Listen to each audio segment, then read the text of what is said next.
जी, अस्सलाम वालेकुम। भूरी डॉट पी के पे खुशामदीद। और acne prone skin, oily skin के लिए हमारे पास बहुत सारी प्रोडक्ट हैं। उनमें से एक product acne cream, anti acne, free from photosensitive effect, excellent in acne and seborrhoeic skin और suitable for all grade of acne. ये 30 ग्राम की जो क्रीम है ये पूरी डॉट पी के पे अवेलेबल है। ये एक्सेसिव आपकी जो सीबम की प्रोडक्शन है, यानी कि एक्सेसिव ऑयल की प्रोडक्शन आपकी डीप डाउन पोर्स में, उसको ये कंट्रोल करती है ताकि एग्जिस्टिंग एक्नी और पिंपल से भी आपकी जान छूट जाए और मज़ीद भी होने से उनको रोका जा सके। यानी कि आप मैनेज तो कर रहे हैं लेकिन प्रिवेंशन में भी इसका रोल बहुत ज़्यादा है as far as acne is concern.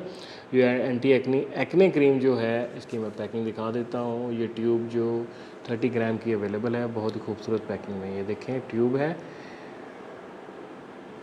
और इसकी प्राइस आपको मैं बता दें तो सिर्फ 625 रुपये, 625 ओनली। तो इसलिए इकनॉमिकल प्रोडक्ट है एक्ने। और आपने तो पता नहीं कितने हज़ारों रुपए की क्रीमें भी यूज़ की हुई होंगी लेकिन डिसअपॉइंट हुए होंगे। तो इकनॉमिकल चॉइस आपको M4E.pk पे मिल रही है, तो काइंडली M4E.pk पे लाजमी विज़िट कीजिएगा ताकि ओरिजिनल ब्रांड ओरिजिनल प्राइस पे M4E.pk पे ही अवेलेबल हैं। बहुत बहुत शुक्रिया।